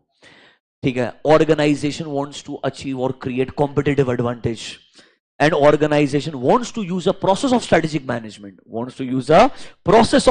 management. Kindly explain in detail the importance or benefits of this process. कुछ नहीं, तुमसे वो indirectly क्या पूछेगा? Benefits or importance, but they can use this sentence number 3 for the purpose of question formation. आगे देखो जरा, ऐसा लग रहा है कि SM का definition लिख रहा है. आपने एनालिसिस करना चाहिए, where are we, where we want to be. फिर अपने स्ट्रैटेजी बनाना चाहिए, फॉर्मुलेशन ऑफ स्ट्रैटेजी. फिर स्ट्रैटेजी को आप क्या करेंगे? इंप्लीमेंट करेंगे. फिर उसे क्या करेंगे? इवैल्यूएट करेंगे. इवैल्यूएट करना, कंट्रोल करना सेम ही होता है. It should be not evaluation and control, it should be evaluation और control. Bottom line they both are similar. Can I say definition of strategic management ही लिख रहा है, बट वो आपको पॉइंट नंबर 3 यूज करके क्वेश्चन फॉर्मेशन करेगा. Competitive advantage create करना है, you want to use a process called as strategic management process. तो sir define what is strategic management and explain इसके इंपॉर्टेंस और बेनिफिट्स क्या है. तो पहले आप क्या करोगे? स्ट्रेटेजिक मैनेजमेंट डिफाइन करोगे. अरे पहले आप क्या करोगे? स्ट्रेटेजिक मैनेजमेंट डिफाइन करोगे. मतलब 1-2 पेज पीछे जो डेफिनेशन लिखा है, अरे it is a managerial process of vision, mission, goals and objectives. याद आया क्या? crafting a strategy, implementation, evaluation and initiating corrective action. पहले आप डेफिनेशन लिखोगे, फिर बोलोगे following can be different benefits और advantages of using a strategic management, और फिर आप कोई भी 4-5 पॉइंट लिख देंगे. Is this clear to you? Will you be able to write this question? Are you feeling comfortable?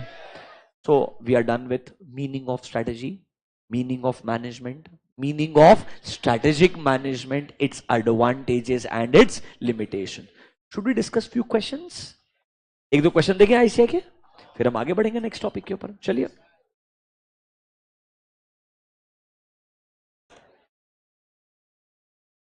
क्या हो गया? कोई बाय बाय नहीं है. 7 PM मतलब 7 PM बोला ना तुमको. Let's look at few questions. यार SME is very straightforward. कुछ ऐसा एफर्ट नहीं लग रहा तुम्हारे दिमाग का. बहुत आसान है मेरे हिसाब से यार. नहीं कुछ है ही नहीं इसमें यार. अननेसेसरली रिएक्टिव हो रहे तुम फालतू में.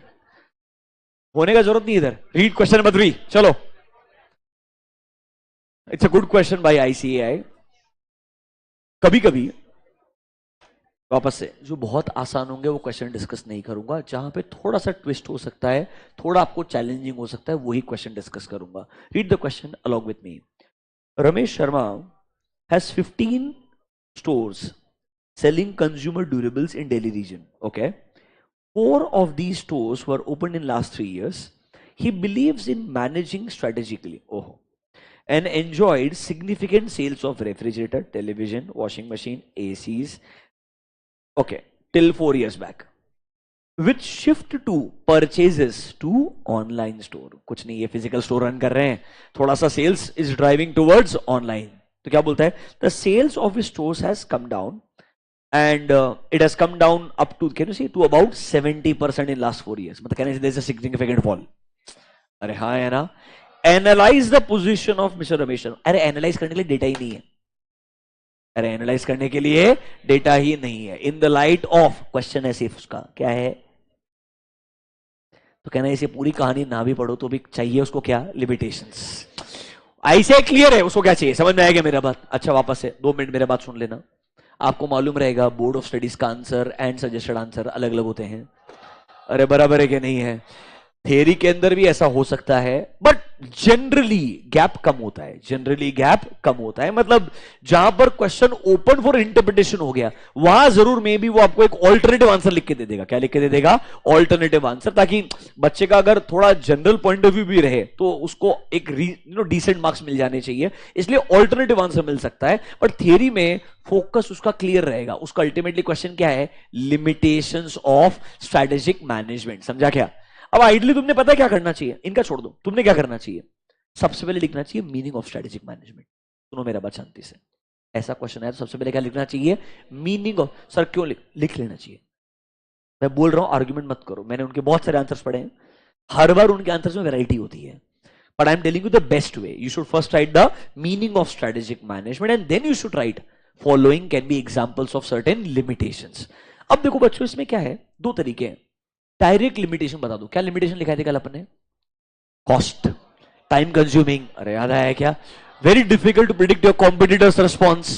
अरे and business environment is dynamic and uncertain. Complex है यार सर. वही 4 पॉइंट लिखे थे आपने.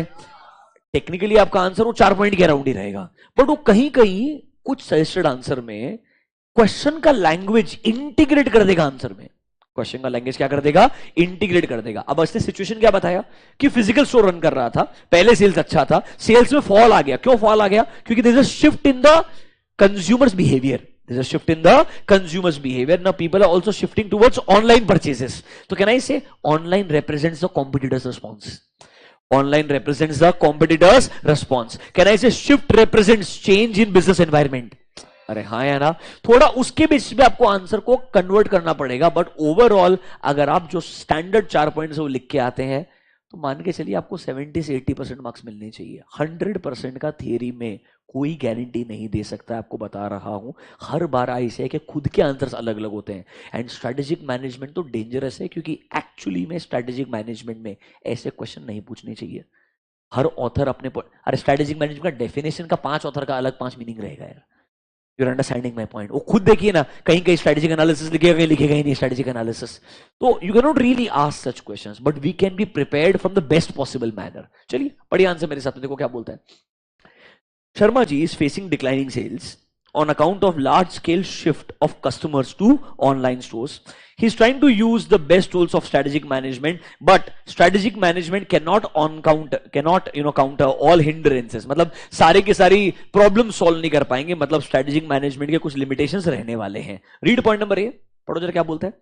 Environment under which strategies are made is highly complex center. Same ही चीज लिखा कि नहीं लिखा उसने, पर देखो आगे लैंग्वेज बदल जाएगा. अब देखो उसने आगे क्या बोला है. Entry of online stores, that is a new kind of competitor, brought a different dimension to selling consumer durables. Online stores with their size power could control the market and offer stiff ये किधर से लिखेगा आदमी. अरे, you're understanding what I'm trying to say. This is not there in ICA module. Can I say what I can write as per ICA module is this?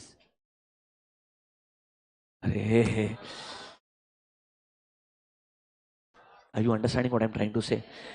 दूसरी जगह limitation के answer में उनका लैंग्वेज वापस मॉड्यूल से match भी होता है. कुछ कुछ आंसर्स ऐसे दिए हुए. अब ये एग्जाम क्वेश्चन नहीं है, आरटीपी क्वेश्चन है. अरे दिख रहा है क्या? ऐसा आरटीपी छोड़ना ऐसा नहीं है. तुम ऐसा मत सोच, तुम आईसीए को जानती नहीं हो. वो शर्मा जी ऊपर डायरेक्टली सेम क्वेश्चन पूछ लेंगे. अरे मतलब I am just trying to say best way, hear me out. आपने सबसे पहले मीनिंग ऑफ एसएम, 4 लिमिटेशन जो हमको आती वो लिख दी. Then just write a conclusion. In that conclusion try to use the logic of question. In that conclusion, try to use the logic of question and anything extra that you want to add. And anything extra that you want to add. But आपका standard answer ना as module लिख के खत्म कर दो, क्योंकि कोई बड़ा बात नहीं है. शायद जो सजेस्टेड आंसर आईसीए चेक करने के लिए यूज करेगा वो एज पर ICA module as it is आएगा. क्योंकि 99%, 99.99 rather I can say, majority cases में वही स्टैंडर्ड आंसर बनता है पूरा का पूरा. You understanding my point? This is like one of its kind. ये एक्सेप्शन जैसा हो सकता है, बट उसका लॉजिक गलत नहीं है एक्चुअली. देखोगे तो इधर मैं बोलूंगा कि जो क्वेश्चन बनाने वाला आदमी है ना, वो थोड़ा दुनिया से अच्छा कनेक्टेड, उसका लैंग्वेज बढ़ी है. उसने बोला मैं मेरे हिसाब से लिखता हूं, वो भूल गया कि ऐसे चेकिंग ऐसे नहीं करता है. You understanding this? Read number 2. Another limitation that it is difficult to predict how things will shape up in future. Don't you think वही तो चीज ऊपर थी? फिर देखो next. Although strategic management is a time consuming process. आगे क्या बोलता है? He should continue to move strategically and manage strategically. खत्म. Next. Strategic management is costly. वो हेडिंग सारा लैंग्वेज वो यूज कर रहा है, बट अपना कंटेंट जो अपने हिसाब से बदलने का ट्राई कर रहा है. शर्मा जी में कंसिडर एंगेजिंग एक्सपर्ट्स. अरे वही था ना, कॉस्टली क्यों होता है? क्योंकि एक्सपर्ट्स को हायर करना पड़ता है for the purpose of analysis.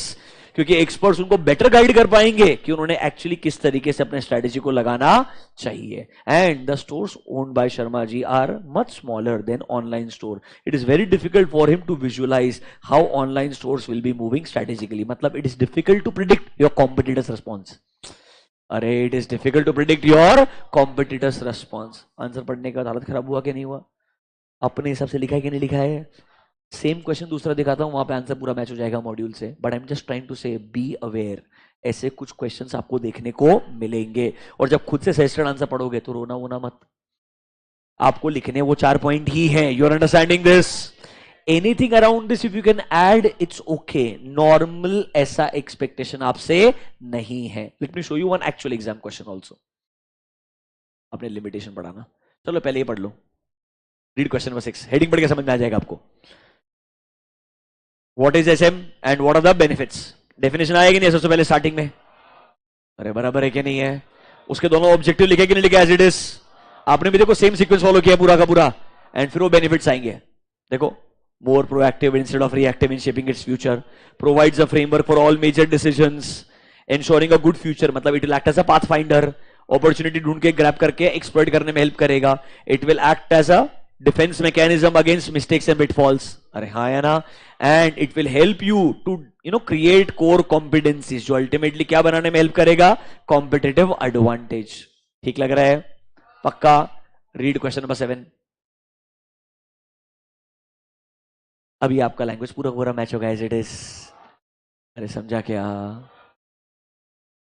थोड़ा समझ में आ रहा है?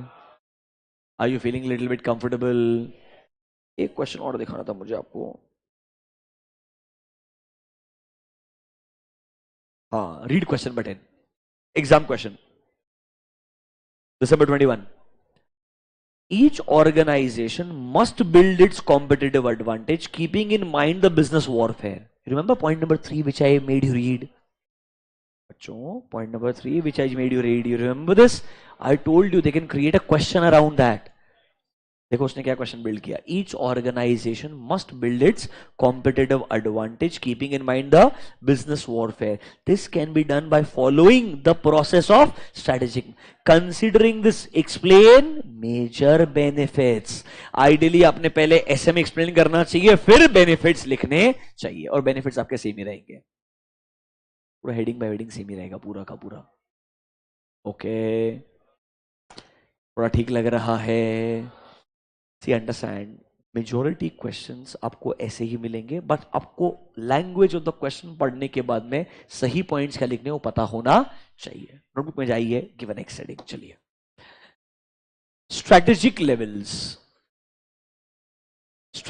Levels in a business organization. अगला heading, strategic levels in a business organization. Strategic levels in a business organization. Strategic levels in a business organization.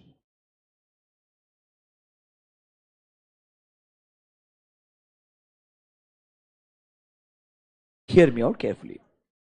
Strategic levels in a business organization. देखो बच्चों, जैसे आपने स्कूल में पढ़ा होगा top level, middle level, lower level, वैसे ही आपको यहां पर थोड़े अलग वर्ड्स मिलेंगे. First one is called as corporate level managers. Second one is called as business level managers. Third one is called as functional level managers.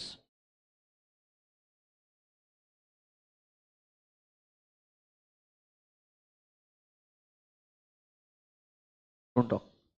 आपस से. If we waste our time, या तुम बिल्कुल थोड़ा सा लेस इंटरेस्टेड हो जाएंगे, कुछ नहीं, सिलेबस एक्सटेंड होते जाएगा और कुछ नहीं होने वाला. इवेंचुअली अपने को अगर सिंसियरली 1.5 आवर बैठना पड़ेगा तो बैठना पड़ेगा. ये दिमाग में सेव कर लो और आगे बढ़ते जाओ. Is that clear to you? Few things are going to be pretty easy. Few things are going to be very challenging for you. It's going to be a mixture. You cannot change the subject. Understand this. And one more thing. Looking at the questions, you would have realized if you don't try to write, it's not going to be possible for you to write in the examination. It's going to become very, very challenging. Trust me. Chapter 1 is the easiest chapter. When you go to chapter 5, आप predict भी नहीं कर पाओगे question के अंदर लिखना क्या है. कम से कम चैप्टर 1 में यहां तक तो हो कि एटलीस्ट लिखना क्या है वो तो पता है. 5 आते आते ये हालत होगा, 50 पेज में से एक क्वेश्चन आएगा 5 मार्क के लिए. पता करना कि उसने जो क्वेश्चन पूछा उसमें लिखना क्या है will become so challenging that eventually you may and up living the entire chapter. You getting my point? And you will understand the value of 5 marks the day you right the exam. Sorry for being harsh. थोड़ा ये time ज्यादा important है. कोई option नहीं. नींद आता है पानी पी लो, च्युइंगम खा लो, और 6:30 बजे तो कैसे नींद आ सकता है पता नहीं. दोपहर में 2 बजे नींद आ सकता है. आई अंडरस्टैंड दैट 6:30 PM सोना मतलब तुम्हारे में बहुत अलग टैलेंट है मेरे हिसाब से. हाँ, वैसे तुम टैलेंटेड हो, मेरे को पता है ये चीज. Without wasting time, let's come to the 3 levels. There are 3 levels. One is called as corporate level, then there is something called as business level, third one is called as functional level. देखो, मेरे हिसाब से काफी theoretical in nature है concept. Reality में levels ऐसे नहीं होते हैं.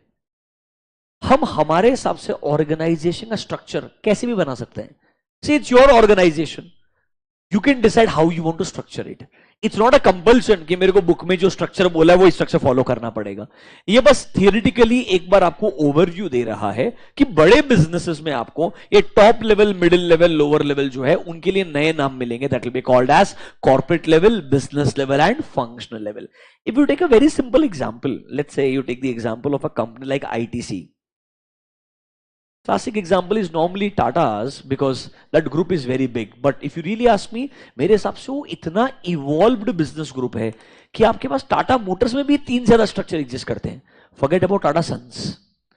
Tata Sons के अंदर Tata Motors is just one part. See, under Tata Sons you have Tata Motors, Tata Steel, TCS. You're understanding this? मैं बोलता हूँ TCS, Tata Motors, Tata Steel individually इतने बड़े बिजनेसेस हैं कि उनके structures is also beyond these three levels in reality. So let's take a very simple example of ITC. अब अगर मैं बोलता हूँ ITC कंपनी के अंदर आपके पास में जो सबसे टॉप मोस्ट एग्जीक्यूटिव्स है, क्या है सबसे top most executives? That means I am talking about ITC के core directors. I am talking about ITC के core directors. This will include the CEO of the company, this will include the CFO of the company. फिर have you the word COO, chief operating officer हो गया. फिर जो हमारे take वाले business होते हैं वहां पे CTO होता है, चीफ टेक्नोलॉजी ऑफिसर होता है. फिर आज के टाइम में इंफॉर्मेशन का सिक्योरिटी बहुत इंपॉर्टेंट होता है, सो चीफ इंफॉर्मेशन सिक्योरिटी ऑफिसर भी एग्जिस्ट करता है. मतलब लोग डेजिग्नेशन भी अपने हिसाब से क्रिएट करते हैं अपने ऑर्गेनाइजेशन में. But we can say your top most executives, your CEOs, CFOs, COOs along with certain staff. अब CEO will not take care of entire business. Responsibility CEO पे है, पर उनको ये रेस्पॉन्सिबिलिटी फुलफिल करने के लिए बहुत सारे कॉर्पोरेट स्टाफ का हेल्प लगेगा. किसका हेल्प लगेगा? कॉर्पोरेट स्टाफ का. सो वी कैन से आपके जो टॉप मोस्ट एग्जीक्यूटिव्स हो गए, top most executives plus corporate staff, they will be collectively responsible for entire ITC's business. They will be collectively responsible for entire ITC's business. अब ITC के पास में बहुत सारे बिजनेस एग्जिस्ट करते हैं. लेट्स से मैंने बोला आपका एक बिजनेस है टबैको बिजनेस. कौन सा बिजनेस है? Tobacco business. आपके पास दूसरा FMCG बिजनेस एग्जिस्ट करता है. अरे बराबर है कि नहीं है? आपके पास इसके अलावा एक पेपर बिजनेस एग्जिस्ट करता है. कैन आई से ऐसे मेरे पास अलग अलग बिजनेसेस हैं.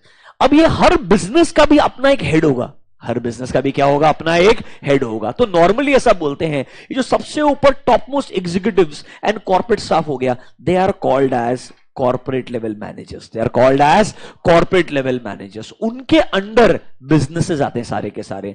Now in every business, let's say I talk about FMCG business. मेरे FMCG बिजनेस के अंदर मेरे पास में एक सेपरेट मार्केटिंग डिपार्टमेंट होगा. क्या होगा? एक सेपरेट मार्केटिंग डिपार्टमेंट होगा. मेरे पास एक separate let's say HR department रहेगा. मेरे पास एक सेपरेट सेल्स वाला डिपार्टमेंट रहेगा. मेरे पास सेपरेट एक परचेज वाला डिपार्टमेंट रहेगा. कैन आई से all these departments? I may have a separate R&D, research and development department. ये सब लोग एक्चुअली कहलाते हैं फंक्शनल लेवल मैनेजर. क्या कहलाते हैं? Functional level manager.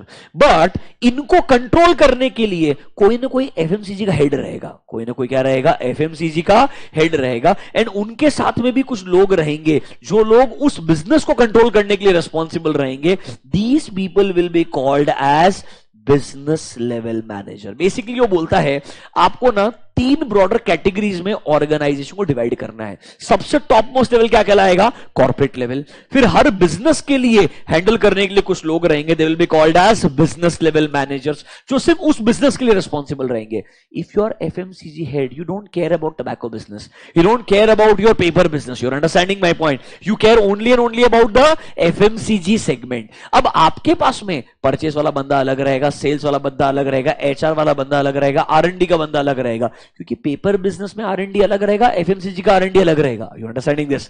It doesn't have to be common. Can it be common also? Yes, depending upon the business. But हम यह अज्यूम कर रहे हैं बिजनेस इतना इवॉल्व हो गया है कि हर इंडिविजुअल प्रोडक्ट का जो कैटेगरी है ना, FMCG खुद as a separate business run कर सकता है. जैसे आपने सुना होगा ITC ने होटल का डीमर्जर कर दिया. ITC ने होटल क्या कर दिया? Demerger. Can I say hotel was also part of ITC only? Demerger मतलब hotel will run as a separate business all together. तो कहना है इसे अब होटल का अपना खुद का कॉर्पोरेट लेवल होगा. अब होटल का खुद का क्या होगा? Corporate level. होटल के अंदर भी there can be hotels owned by ITC. There are hotels which are only managed by ITC. Owned by ITC मतलब रियल एस्टेट उनका एक्वायर्ड है, उन्होंने होटल बनवा के खुद रन किया है, that is owned by ITC. दूसरा फॉर्चून होटल्स, जो बनाया किसी लोकल पर्सन ने रहेगा, रन कौन कर रहा है? ITC रन कर रहा होगा. मतलब इसके अंदर भी कैटेगरी ऑफ बिजनेसेस एग्जिस्ट करते हैं. Are you understanding this? तो आपका बिजनेस जैसे ग्रो होते जाएगा उतने उसके टुकड़े होते जाएंगे। कैन आई से जनरल लेवल्स 3 लिख के दिए। One is called as corporate level, second is called as business level, third is called as functional level.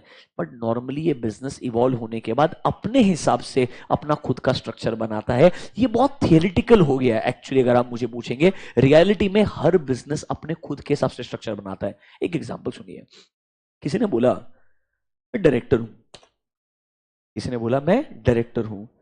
अब ये वर्ड कितना ओपन एंडेड है। When I say I am a director in ITC, what will you assume? Is it actually a board of director? Are you understanding this? और maybe it's only a designation director. अरे समझो मेरा बात, दोनों में technical difference है। एक होता है कि वो बीओडी का पार्ट है, मतलब एक्चुअली में वो आईटीसी के बोर्ड में आता है, तो मेरे को एनुअल रिपोर्ट में देखने को मिलेगा। You are understanding this? दूसरा बोलता है मैं डायरेक्टर हूं। अरे हो सकता है परचेस का हेड रहेगा एफएमसीजी का, उसको परचेस डायरेक्टर बोलते होंगे। अरे समझ में आया क्या मेरा बात? तो क्या वो कंपनी की बीओडी का पार्ट हो गया क्या? नहीं ना यार। इसलिए किसी ने बोला मैं फॉर एग्जाम्पल वाइस प्रेसिडेंट हूं। अरे वाइस प्रेसिडेंट कौन सी डिपार्टमेंट का? Are you understanding? What is the value of that department? I hope you are understanding this. Designations company बनाता है। कौन बनाता है? कंपनी। एग्जांपल बोलता हूं आपको मैं, आप जिस भी फर्म में ज्वाइन करेंगे, कोई भी लेट्स से ऑडिट फर्म अगर आप ज्वाइन करते हैं, आपका फर्स्ट लेवल क्या होगा? आर्टिकल। हमारा लेवल का नाम ही आर्टिकल है। पीपल में कॉल यू इंटर्न, पीपल में call you intern. You will be article 1, article 2, मतलब फर्स्ट ईयर सेकंड ईयर। फिर उसके बाद तुम क्या बनेगा? एसोसिएट। क्या बनेगा? एसोसिएट। कुछ फर्म बोलते हैं एसोसिएट नहीं, we directly hire you as a AM. AM is assistant manager. तो कुछ लोग बोलेंगे हमारा first level of hiring associate है, कोई बोलेगा मेरा first level of hiring assistant manager है। तो ये बोलेगा मैं एसोसिएट के बाद में एएम बनाऊंगा एंड उसके बाद मैनेजर बनाऊंगा। ये बोलेगा मैं एएम में 1, एएम 2, एएम 3 खेलते रहूंगा। बराबर है कि नहीं है? ये एएम 5 तक जाएगा, फिर तू मैनेजर बनेगा। बात सेम ही है यार, दोनों जगह मैनेजर बनने को 5 साल लगने वाला है। बस एक बोलेगा 2 टुकड़ों में डिवाइड कर देंगे और एक बोलेगा शुरुआती किधर से करेंगे? एएम से करेंगे। लिटरली आपको बता रहा हूं, just FYI, consulting firms like जो बीसीजी मैकेंजी है, वो एज अ जूनियर एनालिस्ट है, एनालिस्ट भी नहीं, I use the word junior analyst. Even if you pass out of ISB, it's a business school, one of the best in the country. You are understanding this? वहां से निकल के भी तू junior associate या junior analyst join करता है। It's just that we promote you with in 6 months, पर हम चाहते हैं वो पहले 6 महीने का जो पीरियड है हम टेस्ट करना चाहते हैं सामने वाला कैपेबिलिटी कैसा है। तो उसको मैं डायरेक्टली एसोसिएट या एनालिस्ट लेने के बजाय क्या ले रहा हूं? Junior analyst. बट उसमें देखो रहना 6 महीने ही है सिर्फ। You are understanding this? So तुम सोचोगे अरे मेरे को तो जूनियर ले रहा है। Does not matter. What matters is not your designation, what matters is what is the expectation from you and how much compensation they giving you. They give a junior associate 28 lakh rupees. Does it sound better now? So I am telling you it does not matter. You are understanding? Designation, कुछ company का AVP का 2.5 lakh salary नहीं होगा। तुमको समझ में आएगा मेरा बात? तो आप कंपैरिजन ऐसे नहीं कर सकते हो। आपको समझना है मेरा काम क्या है और मुझे पैसा कितना मिलता है, तब आपको समझेगा उसका वैल्यू क्या है। आई होप थोड़ा समझ में आया। तो बोलने के लिए हमारे पास 3 लेवल्स है। कौन कौन से बच्चों? Functional level, business level and सबसे ऊपर क्या है? Corporate level. कैन आई से corporate level is the top most level, जहां पर हम थोड़े मेजर डिसीजंस लेंगे। क्या डिसीजंस लेंगे? Sir if I I'm part of ITC's corporate level manager, your decision making will be क्या हमने कोई नया सेगमेंट में और एंटर करना चाहिए। Like for example, we are into FMCG, we are already into paper business, we are already into let's say tobacco business. Should we enter into a new business altogether? Should we sell our existing business? Let's say hotel वाला धंधा चलाना बहुत मुश्किल है, बेच देना चाहिए क्या? ये डिसीजन लेना किसका काम है? कॉर्पोरेट लेवल मैनेजर का है, कि कौन सा धंधा खरीदें, कौन सा धंधा एग्जिट कर दें, किस इंडस्ट्री के अंदर ग्रो करने के बारे में सोचें। कैन आई से एक ओवरऑल गाइडेंस कॉर्पोरेट लेवल से फ्लो होकर के नीचे आता है। This is the major role of a corporate level manager. Is this clear to you? Can I say fancy words? Corporate level manager will be answerable to shareholders. आपके general meetings वगैरह में can I say they are going to present the annual report, they are going to answer the questions of our shareholders. आपने इस बार सुना होगा con calls, conference calls, वो attend करेंगे। मतलब कैन आई से इनका काम है एक तरीके से जो अल्टीमेट ओनर्स है शेयर होल्डर्स एंड जो कंपनी है उनके बीच में जो गैप है ना उसको ब्रिज करने का। ये जो गैप है उसको क्या करने का? ब्रिज करने का। This is the role of my corporate level manager, this is the role of my corporate level manager. अब अगर मैं बच्चों बात करूं बिजनेस लेवल मैनेजर का, लेट्स से तुम रिस्पॉन्सिबल हो टबैको बिजनेस के लिए आईटीसी का, you are responsible only for tobacco business. Don't you think you will think only about the growth of tobacco business? तुमको फर्क ही नहीं पड़ता है कि ITC as a company tobacco से डाइवर्सिफाई कर रहा होगा।